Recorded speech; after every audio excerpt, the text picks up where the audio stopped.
In the past week or so, there have been reports from users that the OP1W's 4K V2 configuration software had contained a Trojan inside of it.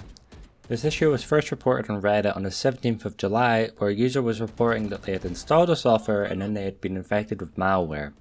The user followed up by showing further proof of this by being able to replicate the issue inside of the virtual sandbox. Now the issue with this is that the download had actually come from the official website. It didn't come from some weird dodgy website where they downloaded the software. This was the official Endgear website. Now I know this sounds scary to many people as there is often misinformation around these kind of subjects, so I just want to explain the subject in a bit of an easier term so that less technical people can understand what has happened. Imagine if you buy a bottle of wine from your favourite trusted brand, from your store, whatever.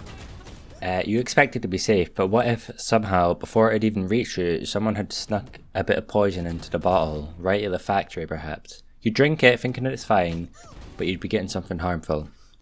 This is exactly what has happened here, but with software instead. This type of attack is commonly known as a supply chain attack. Now, how does this happen? Now, how this was achieved is currently unknown, as Endgear hasn't managed to find the cause yet. However, it is likely that this was not intentional on Endgear's half, and it was just a malicious actor who obtained an employee's username and password and changed the software without Endgear ever knowing.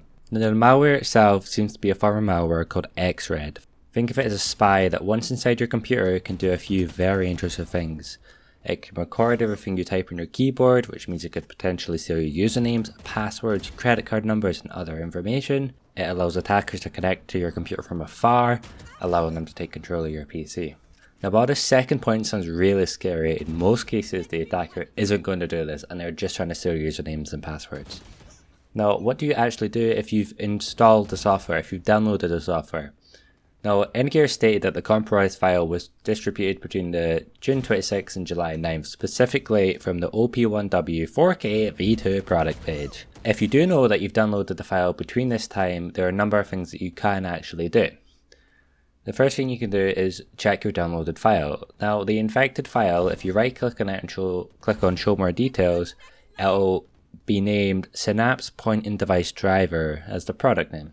If it comes up with that, you know it's not the legitimate software, because the legitimate one is called Endgame Gear OP1 4K V2 Configuration Tool. The infected file is usually also larger at 2.8 megabytes than the clean one, which is around about 2.3 megabytes. If your file is a different size, even if it has a different name, just completely remove it and install the fresh one from the official Endgear website again, which will be malware free. Now, if you also I'm still not sure. If you look inside the folder called Program Data Synaptics, and if there's a file called synaptics.exe, you're likely infected with the malware. Now, what do you do if you do actually find out you have the malware? Now, this is a really scary moment in time, but it's quite a simple solution. Simply delete the Synapse file and folders. That should remove some of the malware. Run a full Windows Defender scan on your PC, make sure everything is enabled. I get some people will be like, oh, I don't have it enabled, I'll lose 10 FPS, but it's for the greater good, so just have it enabled, it's really good. Another thing you can do is you can change all your passwords for your accounts, enable two-factor authentication, it's really simple. If you use the same password for everything, please get a password manager. Bitwarden's free, just download it, all your devices, nice and easy. And on top of all of this, download a clean version of the software only from Endgear's main downloads page, as they have stated that this central location was unaffected. I hope this cleared some things up for you guys, and yeah, toodles.